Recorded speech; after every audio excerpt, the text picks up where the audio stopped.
Hi, I'm Javaria, recording a retake of a talk I gave on Romancing the Gothic platform in December. My talk is about the recent proliferation of horror television drama serials in Pakistan, and it has two parts. I briefly explain the history and subcategories of horror on national television in the first part, and I move towards um, the analysis of one drama that I particularly set my heart on, and it's Dil Nawaz.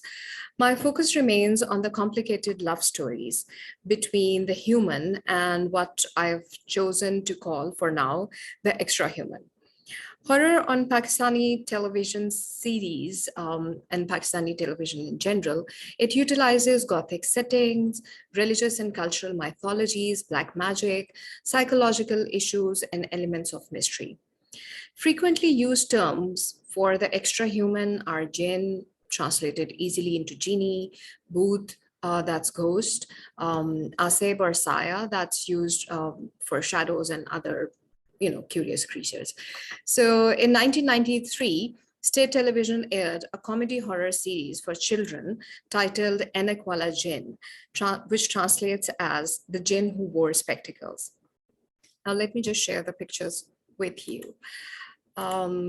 So I hope you are able to see that. I'm so sorry, I'm so bad for technology. Okay, so over here, you can see, yeah, okay. So over here you can see the jinn. He used to carry the kids on his back, and he was given the funny eyebrows. And there was this witch in there as well, who wore funky jewelry, and she was called with a name that wasn't considered very polite because it sort of like pointed at her physical features, specifically her nostrils. So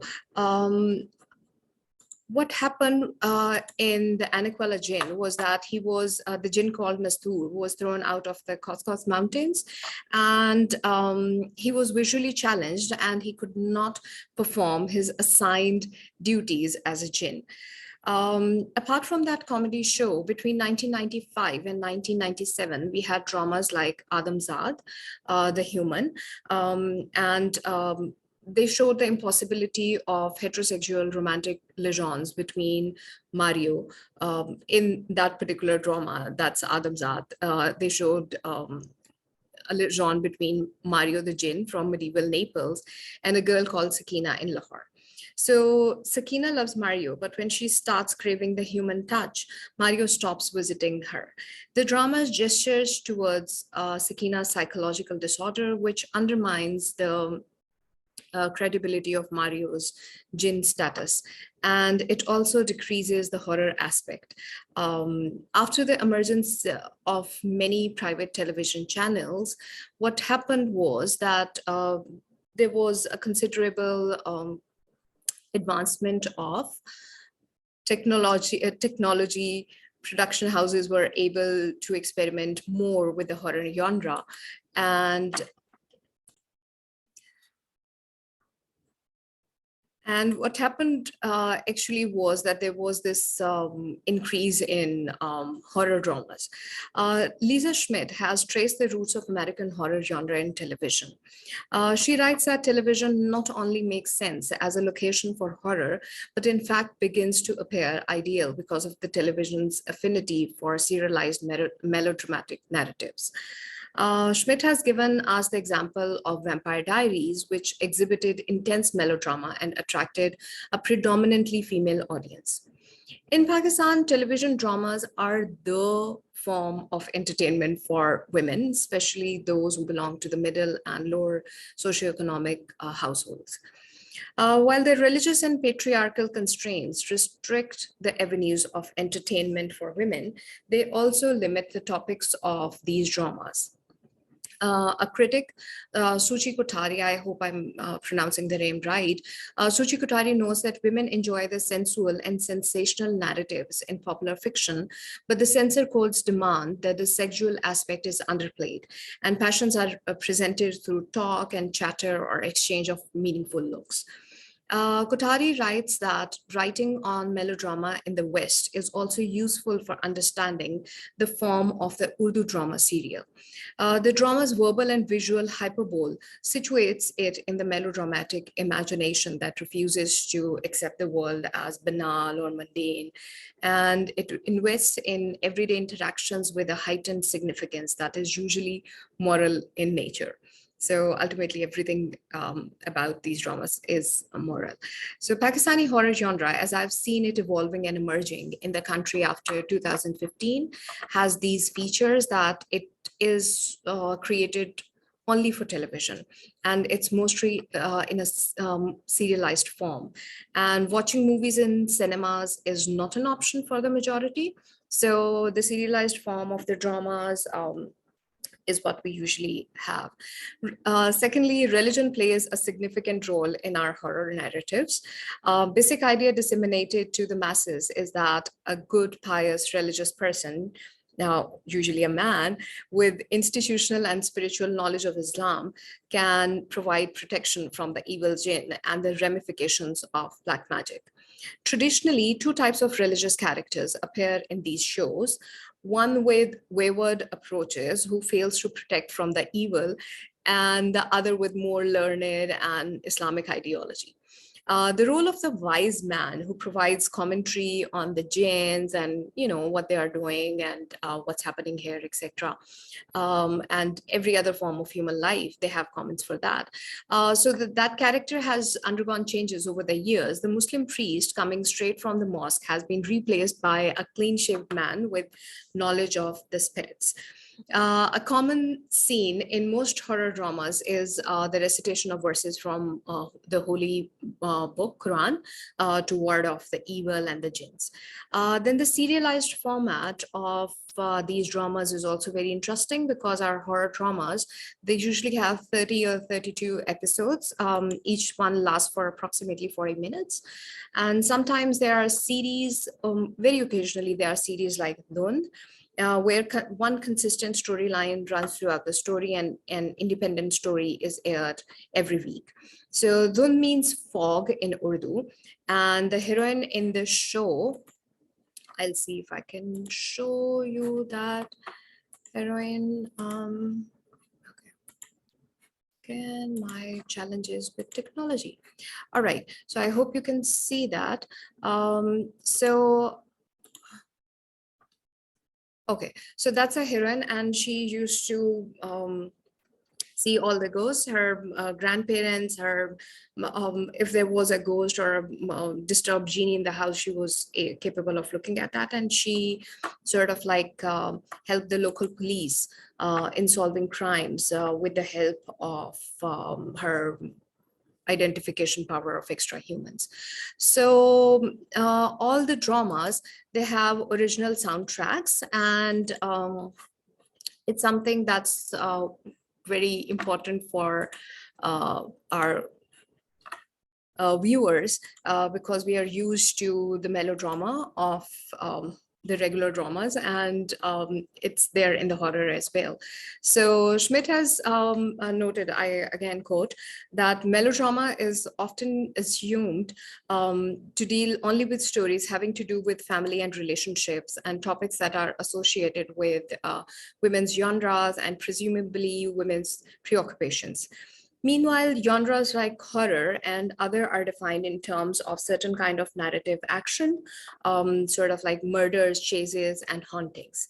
So in Pakistani horror genre dramas, family relationships and topics that are usually associated with women are intertwined with different formats of horror. So there's a lot of experimenting, but within the family genre model. Much as I would like to explain all the variations, and I've recently published an article that I think is available on internet, and I've explained things in detail, a bit detail over there. So over here, in my talk, for Romancing the Gothic, I would stick to a discussion of love stories between jinns and human. So we are going to have a short story time. The drama I've selected for specifically for this talk is Dil Nawaz. And let me share the slides again. Okay. I'm so sorry for that, but that's who I am. All right. So, yeah, Dil Nawaz. She is, Dil in Urdu means heart, and Dil Nawaz together as a term means a person who takes care of hearts. So, she's in the service of a female peer.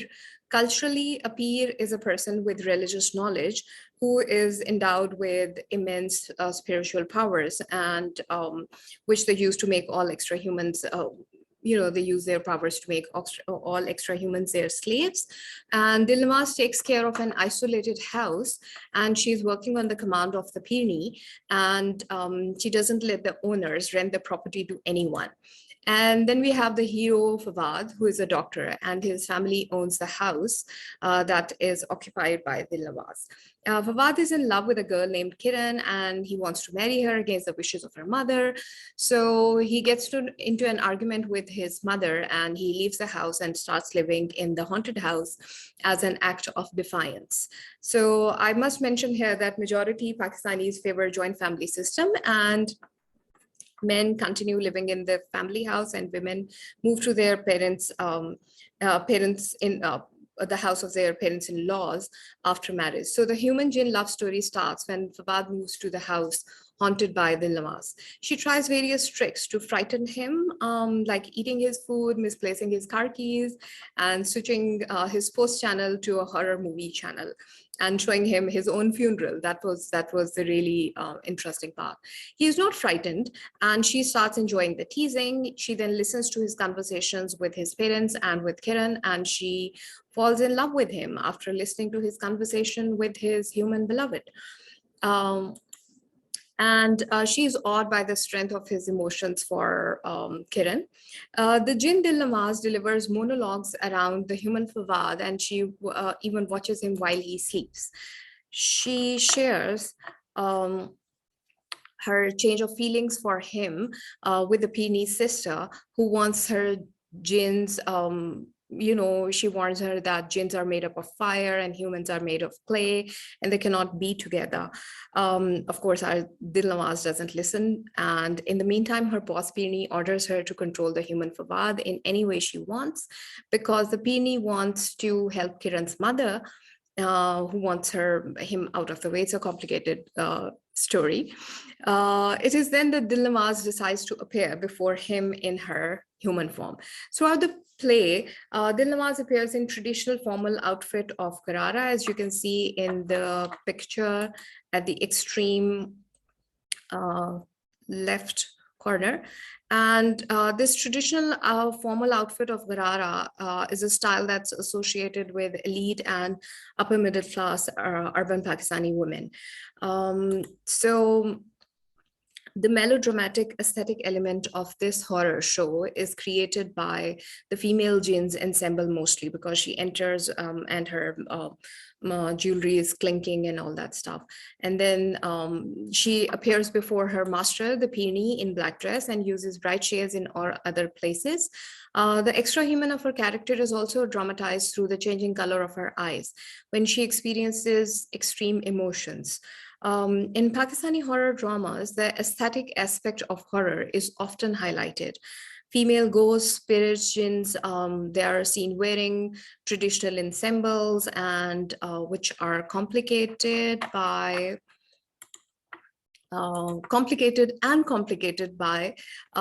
traditional pieces of jewelry like jhumke, blingy earrings, bangles, and paseb, that's those jingling anklets.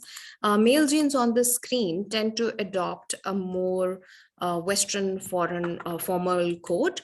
And there was this story, Mala Mir.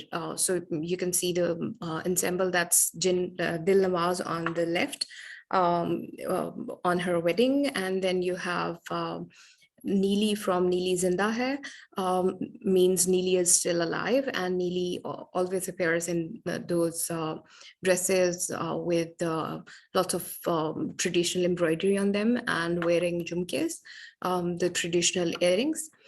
And okay, so in this drama, Mala Mir, a human-jinn love story broadcasted in 2019 on A+ television, the male jinn wears formal suits with evening jackets usually when he appears before his lover in the human form, and his jinn self uses a stylized black hooded drape, which he uses very strategically for evocation.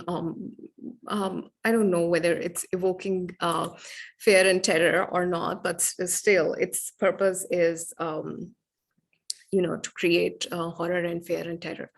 So the difference between Western and Pakistani horror shows is most visible in the use of special effects. Even with the better technology provided by private television channels, our horror dramas have a much lower budget than any Western show.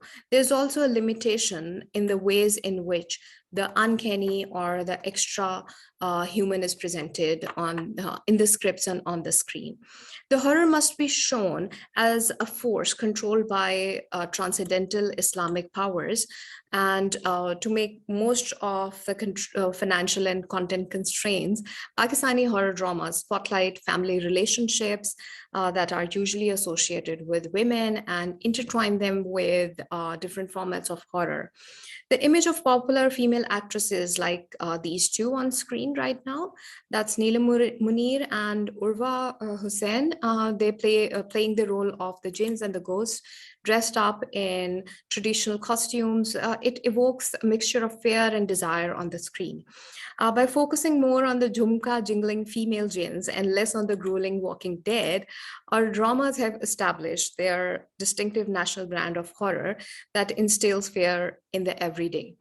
Pakistani horror dramas are worth exploring as an emerging and complicated genre, which has managed to survive against the financial, societal, and religious limitations. And with that, I end my talk. I am very, very thankful for Romancing the Gothic for providing this platform. And I hope that this short talk will entrust you and will, sort of develop an interest in the viewers in the very non-horror horror dramas aired on Pakistani television. Thank you so much. Thank you so much for listening.